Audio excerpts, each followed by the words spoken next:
Beda manusia dengan binatang, apa kira-kira bedanya, Kak? Masa abang nggak tahu beda manusia dan binatang? Ini ada sangkutannya dengan pertanyaan saya nanti. Aduh, itu pertanyaan apa bang? Ditanya masa Ya, anak kecil pun tahu itu perbedaannya apa bang? oke. Ini. Jadi manusia dengan binatang kan bedanya kan dari sisi akal kan, Kak. Bahwa manusia itu bisa berpikir, sedangkan binatang itu bisa berpikir. Ah, silakan. Betul. Nah, kemudian manusia itu cerdas, pintar, karena Tuhan memberikan akal, gitu. Nah, pertanyaannya begini, Kak. Mana kira-kira Tuhan itu menjelma menjadi manusia, atau Tuhan itu mengutus dari kalangan manusia? Mana yang lebih masuk akal? Begitu kira-kira.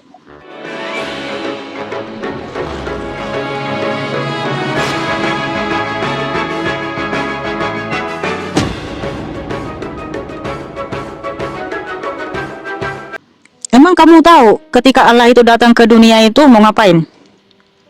Sehingga kamu bilang mana lebih masuk akal, Tuhan itu yang diutus atau manusia yang diutus? Emang kamu tahu apa tujuan Tuhan datang ke dunia? Kalau ajaran Kristen kan dalam rangka apa namanya, menebus manusia kan begitu. Bukan menebus dosa, mengampuni dosa atau menyelamatkan manusia dari kutuk kematian untuk memberikan hidup yang kekal. Dalam rangka Oke, sudah paham ya? Sudah paham ya tujuan Tuhan datang ke dunia? Untuk memberikan hidup kekal kepada umat manusia, yaitu keselamatan kekal. Nah, saya mau tanya balik. Kan kamu bertanya mana lebih masuk akal? Tuhan itu yang datang atau manusia yang diutus? Nah, pertanyaan saya, Tuhan itu kan datang untuk menyelamatkan umat manusia, untuk memberikan hidup kekal. Nah, kalau manusia yang diutus, emang manusia bisa menyelamatkan orang lain, bisa memberikan hidup kekal. Jangankan menyelamatkan orang lain, menyelamatkan dirinya sendiri aja nggak bisa.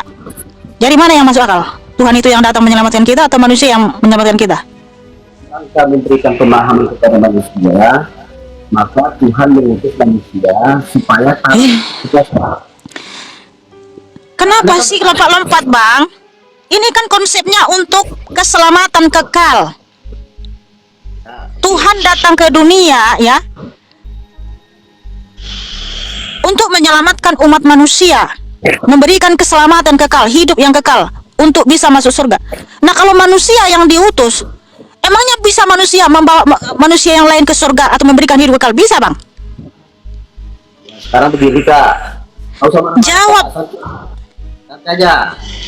Bukan marah-marah, tapi pertanyaanmu itu, ini masih belum lagi kutanya loh ya, kenapa manusia itu yang paling indah, paling mulia, paling berakal di antara semua ciptaan, termasuk hewan? Kenapa? Itu belum saya tanya lagi tadi itu. Tapi ketika kamu bilang mana lebih masuk akal, Tuhan yang datang diutus ke dunia atau manusia yang diutus? Tapi kamu kan harus tahu dulu konsepnya untuk apa. Nah, setelah kamu paham konsepnya itu untuk penebusan keselamatan kekal, masa lagi kamu bilang manusia lebih masuk akal diutus? Emangnya manusia bisa menyelamatkan orang lain? Jangankan menyelamatkan orang lain, menyelamatkan dirinya sendiri aja nggak bisa. Jadi, Kak, kalau ajaran Islam itu Tuhan mengutus Rasul dalam rangka bagaimana cara menyembah Tuhan, bagaimana cara beribadah kepada Tuhan. Jadi itu dalam konsep Islam. Kalau dalam konsep Kristen yang saya tahu, bahwa Tuhan itu mengutus dirinya sendiri, kan begitu, kan?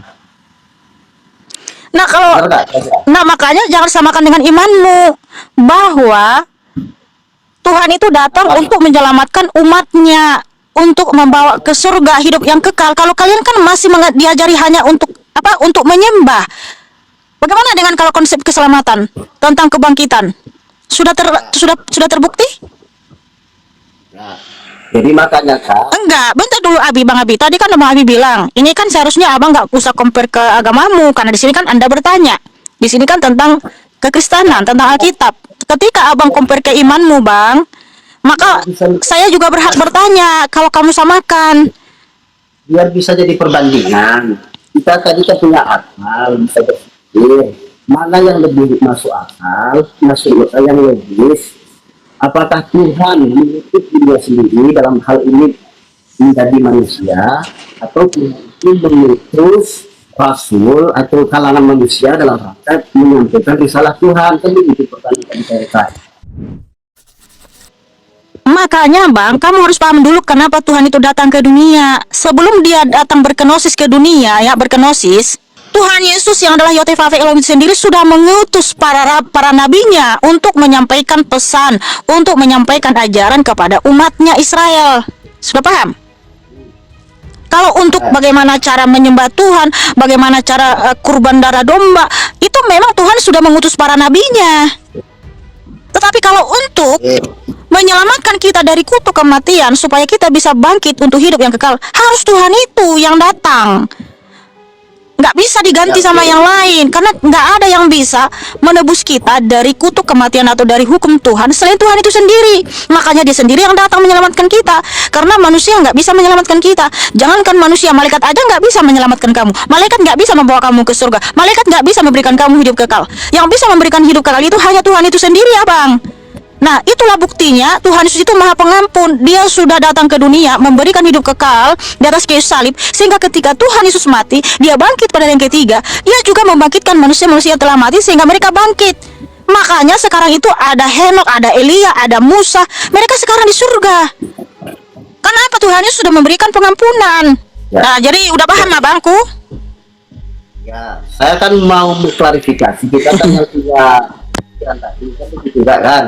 Nah, jadi kita kalau ada ya ajaran Islam itu ya menurut saya lebih logis, ya, masuk akal kan begitu. Jadi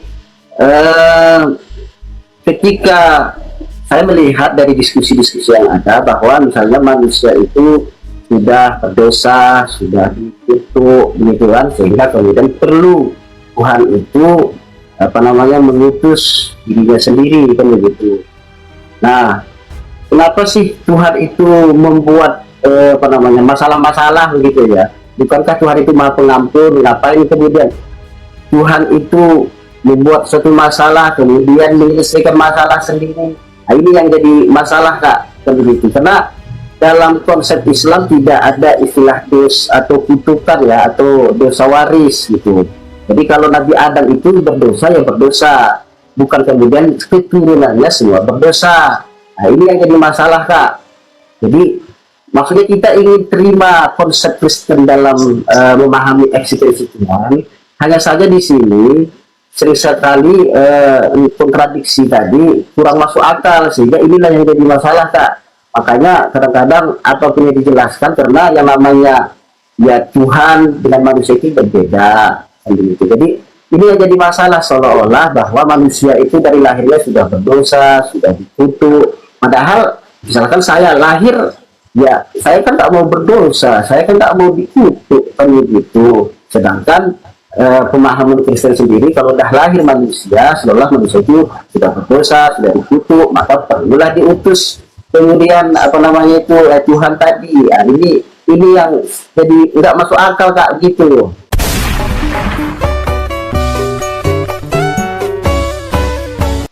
Udah selesai Abang?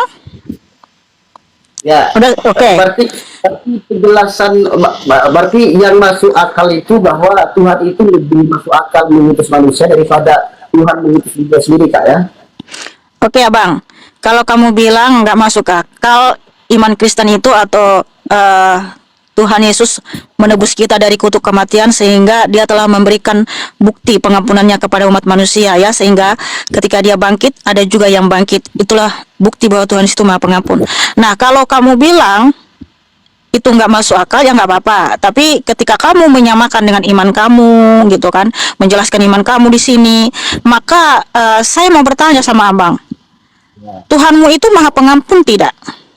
Pengampun. Oke, kalau memang Tuhanmu itu Maha Pengampun dan bisa masuk akal dan logika, mana bukti bahwa Tuhanmu sudah memberikan pengampunan kepada umat manusia sehingga dia telah membangkitkan umat manusia yang mati itu dan sekarang dimasukkan di surga? Silakan. Jadi Tuhan itu kan ingin memperkenalkan dirinya. Nah, dalam rangka memperkenalkan dirinya, maka kemudian Tuhan itu mengutus rasul dari kalangan manusia. Nah, rasul itu banyak, ya, termasuk Yesus, atau kami pahami itu adalah apa namanya, Yesus. Bentar-bentar, kamu jangan masuk ke Tuhan Yesus ya, karena ketika saya tanya nanti apa arti nama Yesus, kamu bingung. Jelaskan saja sama saya yang bisa kita masuk akal, mana bukti bahwa sesembahanmu itu sudah memberikan pengampunan sehingga dia telah membangkitkan manusia yang telah mati itu dan sekarang ditempatkan di surga. Silakan, monggo. Itu tadi Kak, ya. Pakai data dan dalil bahwa Tuhanmu sudah membangkitkan orang mati, bukti bahwa dia Maha Pengampun dan masukkan ke surga. Silakan. Dulu kan ceritanya bahwa Nabi Adam itu diciptakan manusia pertama. Kemudian memang Adam ini dalam rangka untuk menguasai bumi. Nah, hanya saja Nabi Adam ini membuat kesalahan, yaitu namanya dalam Al-Quran itu pernah mendekati buah khuldi, di mana buah khuldi ini adalah sebuah tempat yang Adam itu bisa berbuat zalim. Nah, sehingga itu dilakukan oleh Nabi Adam, dan Nabi Adam berdosa. Nah, yang pasti bahwa Adam itu adalah seorang nabi yang mentauhidkan Tuhan, bahwa Tuhan itu satu. Nah, ternyata nabi itu bukan hanya satu, tapi banyak, ribuan. Nah, kalau dalam ajaran Islam, bahwa nabi itu yang wajib diketahui ada 25, mulai dari Nabi Adam sampai kemudian Nabi Muhammad SAW. Nah, Nabi Muhammad ini adalah nabi terakhir, dia adalah Rasulullah, utusan Allah. Kemudian Allah mengutus karena memang masa kala itu disebut dengan zaman jahiliyah, karena masa Nabi Isa sampai masa Rasulullah itu kurang lebih sekitar 600 atau 700 tahun. Nah, manusia kala itu sudah banyak yang menyimpang, banyak yang mensyirikkan, banyak yang mengkufurkan. Maka Allah mengutus Nabi terakhir, itulah Nabi Muhammad SAW. Nah, Nabi Muhammad ini juga diberikan kitab berupa Al-Quran. Maka itu Al-Quran. Al-Quran itu adalah kalamullah, kalam Allah, perkataan Allah. Itu apa Al-Quran itu? Sebagai petunjuk. Petunjuk bagaimana? Supaya manusia itu bahagia di dunia, bahagia pula di akhirat. Nah, jadi ukurannya, syariatnya dalam hidup ini itulah Al-Quran. Nah, jadi Allah juga memberikan istilah reward dan punishment tadi itu.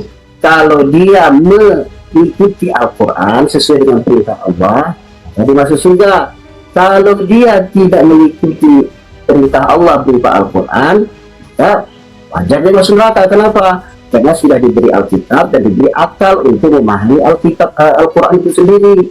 Begitu Kak. Jadi manusia itu tidak berdosa duluan. Manusia itu, itulah keadilan Tuhan. Allah menciptakan manusia, Allah mengutus para rasul, kemudian diberikan kitab-kitab sebagai petunjuk, supaya apa? Supaya manusia itu tidak tersesat. Itu simpelnya dalam ajaran Islam, begitu Kak. Ada pertanyaan lagi Kak? Oke, terima kasih Bang Abi. Tapi dari semua penjelasan Abang A sampai Z, tidak ada jawaban bahwa Tuhanmu itu terbukti Maha Pengampun, sudah membangkitkan orang mati lalu ditempatkan di surga. Apa maksudnya? Nggak ada sama sekali. Goblok. Apa yang ditanya, jawabnya entah kemana-mana. Oke, nggak apa-apa, nggak usah dilanjut lagi Bang. Goblok. Yang kedua Bang, kalau memang ya imanmu itu masuk akal, saya mau tanya dulu sama Abang, kenapa Abang nanti di akhir zaman percaya ada kebangkitan orang-orang mati? Silahkan. Apakah sudah ada yang terbukti di iman kalian ada yang mati dan bangkit? Sehingga dengan logika kita juga percaya, oh karena sudah ada yang terbukti mati dan bangkit, maka kita juga akan ikut bangkit. Itu orang-orang yang lemah pemahaman. Silakan jawab. Jadi dalam ajaran Islam itu, kehidupan itu bukan hanya kehidupan di dunia, tapi ada kehidupan akhirat. Nah, di sanalah kemudian nanti kita dihisab, diperhitungkan mana amal yang baik, mana amal yang buruk. Nah, begitu. Jadi kehidupan kita sesungguhnya itu adalah kehidupan akhirat. Kehidupan di dunia ini sementara, paling beberapa puluh tahun. Setelah itu kita mati, kemudian kita akan menghadap Tuhan. Di sana nanti ada hari hisab, hari perhitungan. Allah akan menghisab mana amal baiknya, mana amal buruknya, begitu sesuai dengan apa yang diperintahkan Allah waktu di dunia ini. Karena di dunia tadi sudah diberikan pengajaran-pengajaran, utusan-utusan dalam rangka bahwa kitab ini sebagai petunjuk bagi manusia, mana yang baik, mana yang buruk. Jadi kita informasi itu kan ada dua, Kak, ya kan? Ada dari akal, ada dari Alkitab. Gitu. Jadi yang menginformasikan surga, neraka, alam akhirat itu berasal dari kitab atau dari Al-Quran. Nah, jadi karena kehidupan ini kehidupan ini sementara, bahwa kita meyakini bahwa manusia ini dari tiada ada kembali tiada. Itulah yang diinformasikan Al-Quran, bahwa kehidupan itu bukan hanya di dunia, tapi ada kehidupan akhirat. Jadi itulah saya kira memang keadilan Tuhan. Allah sudah memberikan Rasul, Allah sudah mengutus Rasul, Allah memberikan Al-Quran supaya kita hidup ini sesuai dengan aturan-aturan Tuhan. Karena kalau kita tidak mengikuti aturan-aturan Tuhan, ini yang bisa merusak kehidupan dunia. Gitu Pak, kira-kira. Ya Bang, makasih ya Bang. Tapi yang saya tanya adalah, kenapa Abang percaya di akhir zaman ada kebangkitan? Apakah sudah ada yang terbukti di dalam iman kalian, ada yang pernah mati dan bangkit, hidup kekal selamanya, sehingga juga kalian akan ikut bangkit? Itu yang saya tanya Bang. Jadi kalau tidak ada Bang, kalau tidak ada yang pernah mati dan bangkit sebagai bukti bahwa apa yang kita imani itu bukan hanya hayalan, bukan hanya halu atau asal imani saja. Silakan, apakah sudah pernah ada yang mati dan bangkit sehingga kalian percaya di hari kiamat ada kebangkitan? Pada dasarnya Allah mengatakan kullu nafsin za'iqatul maut, tiap-tiap yang bernyawa pasti akan mati. Kalau sudah mati, siapapun itu kita tidak tahu bagaimana alam sana. Tahunya kita itu berdasarkan informasi dari kitab yang kita yakini. Jadi kakak sendiri kan belum pernah mati, kan nggak tahu adanya alam kebangkitan tadi, itu kan berdasarkan informasi Alkitab kakak, kan begitu. Digegen pressing balik KO tuh. Jadi kami pun meyakini bahwa ada hari kebangkitan, ada hari pembalasan, itu berdasarkan informasi dari Al-Quran. Kakak kan belum pernah mati, ya kan? Nah, kalau Yesus itu memang itu berbagai macam-macam Nggak usah menjelaskan tentang Tuhan Yesus Abang.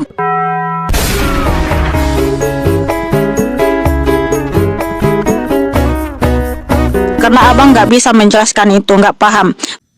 Ini nge-framing aja. Baik Abang ya, tapi gini Abang, itulah makanya iman Kristen itulah yang paling masuk akal dan sangat logis. Bohong. Karena apa? Kristen percaya di akhir zaman ada kebangkitan karena Tuhan Yesus Kristus telah memberikan bukti pengampunan di atas kayu salib. Dia memberikan darahnya yang suci, yang mulia agung kepada umatnya, sehingga dia berkata di Matius 26 ayat 28, inilah darahku yang ditumpahkan bagi banyak orang untuk pengampunan dosa. Nah, ketika Tuhan Yesus mati, dia turun ke alam maut, lalu di alam maut dia menyatakan kemenangan, dan ketika Tuhan Yesus bangkit, dia juga membangkitkan, yang membawa tawanan-tawanan orang yang meninggal itu, sehingga dibawa ke tempat tinggi itu, ke surga. Yang tertulis di Efesus 4 ayat 8 sampai 10, Matius 27 ayat 50 sampai 53. Jadi, karena Tuhan Yesus pernah mati dan bangkit, hidup kekal abadi selama-lamanya, maka kita juga akan ikut bangkit untuk hidup yang kekal. Makanya firman Tuhan tertulis di 1 Korintus 15, ya, saya baca ayat 17 sampai 21 ya. Dan jika Kristus tidak bangkit, maka sia-sialah kepercayaan kamu dan kamu masih hidup dalam dosamu. Demikianlah binasa juga orang-orang yang mati dalam Kristus. Jikalau kita hanya dalam hidup ini saja menaruh pengharapan pada Kristus, maka kita adalah orang-orang yang paling malang dari segala manusia. Tetapi yang benar adalah bahwa Kristus telah bangkit dari antara orang mati sebagai yang sulung dari orang-orang yang telah meninggal. Sebab sama seperti maut datang karena satu orang manusia, demikian juga kebangkitan orang mati datang karena satu orang manusia. Ya, jadi 1 Korintus 15 ayat 17 sampai 21, jika Kristus tidak mati dan bangkit, maka sia-sialah semua umat manusia ini akan mati dalam dosa-dosanya, terkutuk di debu tanah dan alam maut, tidak akan pernah ada kebangkitan untuk hidup yang kekal. Tetapi yang benar, Kristus telah bangkit dari antara orang mati sebagai yang sulung, sehingga setiap orang yang percaya kepadanya juga akan ikut bangkit untuk hidup yang kekal. Inilah iman yang sangat logis. Kita percaya ada kebangkitan dari zaman karena Tuhan Yesus Kristus telah mati dan bangkit, hidup kekal abadi selama-lamanya sebagai yang sulung, sehingga kita juga yang percaya kepadanya dibenarkan karena kebenaran Kristus, sehingga kita pun ikut bangkit. Jadi iman Kristen itu bukan iman halu atau hayalan, bukan asal imani, tapi iman kita sudah terbukti berdasarkan bukti yang sangat real diberikan Tuhan Yesus. Itulah kenapa orang Kristen percaya ada kebangkitan di hari kiamat, saudaraku, karena sudah terbukti Tuhan Yesus mati dan bangkit pada yang ketiga, sehingga setiap orang yang percaya kepadanya juga akan ikut bangkit untuk hidup yang kekal. Makanya Tuhan Yesus menyatakan dengan tegas di Yohanes 11 ayat 25, akulah kebangkitan dan hidup, barang siapa percaya kepadaku, ia tetap hidup sekalipun ia mati. Karena apa? Ketika kita mati, kita langsung ke Firdaus rohnya, tubuh kita kembali menjadi debu tanah. Tetapi nanti di akhir zaman Tuhan Yesus akan datang kembali. Yohanes 5 ayat 28 sampai 29, semua orang dalam kuburan akan mendengar suaranya. Kita akan dibangkitkan dalam tubuh kemuliaan. Roh kita yang ada di Firdaus akan dipersatukan dengan tubuh kita dalam kemuliaan, sehingga kita masuk surga, yaitu Yerusalem baru yang tertulis di Wahyu 21 ayat 1 sampai 7. Tetapi orang-orang yang tidak percaya akan penebusan Kristus di atas kayu salib, Yohanes 3 ayat 18, ia tetap berada di bawah hukuman. Hukuman yang mana? Yang telah diberikan kepada Adam dan Hawa di Taman Eden, yang kembali menjadi debu tanah dan masuk kerajaan maut, dunia kematian. Maka orang-orang di luar Kristus, mereka kalau mati, tubuh mereka juga kembali menjadi debu tanah dan roh mereka masuk ke dunia kematian. Itu sudah noroko, tapi belum noroko sesungguhnya. Nanti di akhir zaman juga mereka akan dibangkitkan Tuhan Yesus, tetapi mereka dibangkitkan untuk dicampakkan ke dalam noroko yang sesungguhnya, yaitu lautan api dan belerang. Itulah kematian yang kedua, yaitu yang tertulis di Wahyu 21 ayat 8. Orang-orang yang tidak percaya, orang-orang yang keji, orang-orang yang melakukan kejahatan, mereka dibangkitkan untuk dicampakkan ke dalam noroko. Itulah kematian yang kedua. Nah, seperti itu abang ya. Terima kasih abang sudah bertanya. Saya rasa sudah cukup jelas, sudah selesailah diskusi kita. Silakan buka kamera, saudaraku. Buka kamera lagi, buka mikrofon maksudnya, sorry. Jadi itulah saya bilang tadi, apa yang kakak sampaikan itu kan berdasarkan informasi dari Alkitab. Nah, kami juga ada informasi-informasi seperti itu, kan begitu. Jadi secara fakta, mohon maaf, informasi-informasi yang seperti itu yang bagaimana, abang? Apa yang kakak sampaikan tadi itu kan berdasarkan Alkitab kakak. Iya, memang itu Alkitab yang telah ditulis para nabi dan para rasul. Para nabi dan para rasul itu melihat kesaksian itu, melihat peristiwa itu, sehingga pernah nggak menyaksikan itu? Pernah nggak melihat bahwa misalnya nanti ada orang masuk surga, ada neraka? Itu tadi kan disaksikan para nabi dan para rasul. Itulah bukti, mereka itu saksi mata. Mereka melihat Tuhan Yesus mati dan bangkit, dan mereka juga melihat Tuhan Yesus membawa yang mati itu, yang telah dibangkitkan itu, ke surga. Kan di sini kita lagi bicara kitab suci, abang. Ya, itu diinformasikan Alkitab kakak kan? Iya, jelas informasinya dari Alkitab dan saksinya para nabi dan para rasul. Nah, sekarang kalau memang si abang ini gimana sih? Abang, kita di sini bentar dulu, kita di ini udah mulai udah mulai panik. Jadi jangan panik, bang, jangan panik. Tenang. Di sini bukan membicarakan tentang saya. Di sini membicarakan kitab suci, ya bang. Nah, dari dalam Alkitab saya, di mana para nabi dan para rasul melihat, ya, saksi mata langsung. Mereka melihat Tuhan Yesus mati dan bangkit, dan mereka melihat Tuhan Yesus membawa tawan-tawan itu naik ke tempat tinggi, itu surga.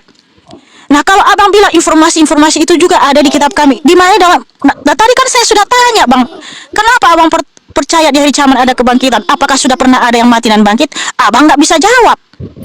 Lalu mengatakan lagi, informasi-informasi yang kamu sampaikan itu sama juga dalam kitab kami. Apanya yang sama? Al-Quran banyak sekali cerita tentang akhirat. Bukan yang saya tanya itu, bang, kenapa abang percaya nanti di hari kiamat ada kebangkitan? Apakah sudah ada yang terbukti mati dan bangkit sehingga abang percaya ada kebangkitan? Ya, kalau dalam Kristen sendiri, sekarang itu bukti, bang, bukan hanya kata-kata atau hanya asal imani gitu loh. bukti, bang, maksudnya bagaimana? Dari sisi dalil. Oke lah, gini saja Bang ya. Dalil maksudnya bisa sampaikan. Woi teman-teman, Ya. begitu jelasnya tadi saya sampaikan, begitu secara detail saya sampaikan, masih ditanya lagi teman-teman, coba. Semua itu nongseng kalau kata orang Belanda, ya nggak?